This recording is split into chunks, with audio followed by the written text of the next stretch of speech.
है टीवी 12 और मैं हूं आपके साथ ऋतु। आज के डिजिटल और फिनटेक वाले युग में पैसे उधार लेना पहले से कई ज्यादा आसान हो गया है।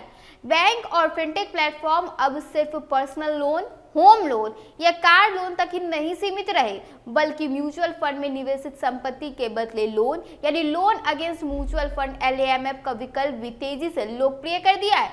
खासकर कोविड-19 महामारी के बाद यह सेगमेंट तेजी से बढ़ गया है।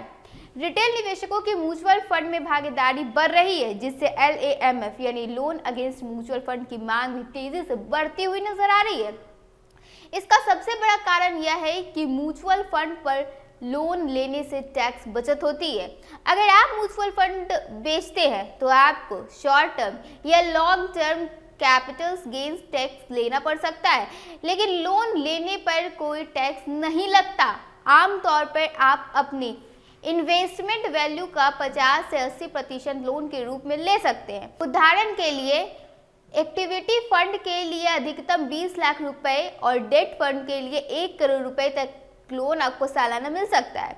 RBI ने 2021 में अकाउंट एग्रीगेटर यानी AI फ्रेमवर्क पेश किया, जिसके बैंक को लोन लेने देने वाली संस्थाओं और म्यूचुअल फंड के बीच सुरक्षित और सहमति आधारित डेटा शेयरिंग आसान हो सके। इसका फायदा यह हुआ कि बैंक और फिनटेक अब अपने ऐप और वेबसाइट के जरिए इन लोन को सीधे यूजर्स तक पहुंचा सकती है। यानी अब आपको सिर्फ स्मार्टफोन या लैपटॉप और इंटरनेट की जरूरत नहीं है और आप कहीं से भी लोन के लिए कभी भी अप्लाई कर सकते हैं। LAMF के कई बड़े फायदे हैं। इसकी ब्याज दर पर्सनल लोन की तुलना में बहुत कम होती है।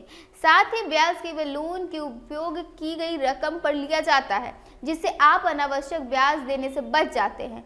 इसके अलावा इसमें फ्लेक्सिबिलिटी होती है।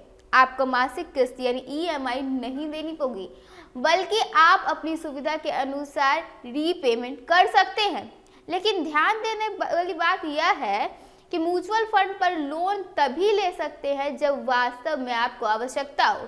इसका इस्तेमाल केवल प्रोडक्टिव कामों जैसे शिक्षा शुल्क, होम लोन या डाउन पेमेंट के ही ब्याज के कर्ज चुकाने के लिए किया जा सकता है। लाइफस्टाइल खर्चों के लिए इसका उपयोग करना जोखिम से भरा हुआ आपके लिए नहीं साबित होगा।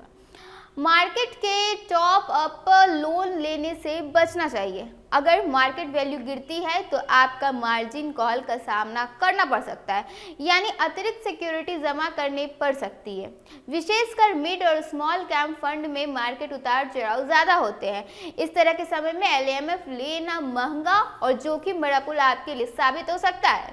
कुल मिलाकर म्यूचुअल फंड के बदले लोन युवा निवेशक और उधार लेने वालों के लिए एक स्मार्ट और कम लागत वाला विकल्प बन गया है।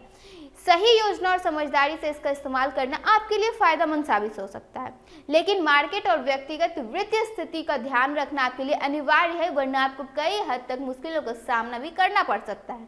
अभी के इस खबर में बस इतना ही। ऐसे ही तमाम खबरों के साथ बने रहने के लिए देखिए टीवी 12। धन्यवाद।